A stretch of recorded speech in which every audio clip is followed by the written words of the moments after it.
ઉત્તર પ્રદેશના ગાઝિયાબાદમાં કાર ચાલકની દાદાગીરી સામે આવી છે। બે કારની ટક્કર થતા વિવાદ વકર્યો છે, જેને લઈને કાર ચાલકે ટેક્સી ડ્રાઈવરને પર કાર ચઢાવવાની કોશિશ કરી।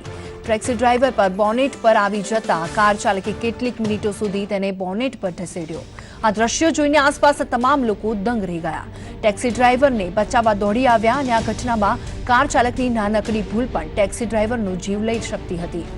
કાર ચાલકની દાદાગીરી સામે હાજર તમામ લોકોએ ફિટકાર વરસાવ્યો અને પોલીસને રજૂઆત કરી કે એક ટક્કર લાગવા જેવી સામાન્ય બાબતે આ વિફરેલા કાર ચાલકે ટેક્સી ડ્રાઈવરને બેરહેમીપૂર્વક બોનેટ પર ઢસેડ્યો અને ડરાવવાની કોશિશ કરી, જેને લઈને પોલીસે કાર ચાલકની અટકાયત કરી છે।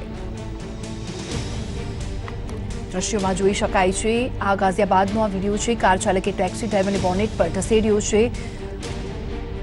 જેવી રીતે માહિતી સામે આવી રહી છે, પોલીસે કાર ચાલકની અટકાયત કરી છે અને આગળની કાર્યવાહી પણ શરૂ કરી છે। બે કારની ટક્કર વચ્ચે વિવાદ થયો અને તેને વિવાદના કારણે કાર ચાલકે ટેક્સી ડ્રાઈવરને બોનેટ પર ઢસેડ્યો છે અને આ જે મામલો છે તે મામલો પોલીસ દ્વારા સુલઝાવવામાં આવ્યો છે અને પોલીસ પણ ઘટના સ્થળે આવી ગઈ હતી અને આગળની કાર્યવાહી શરૂ કરી।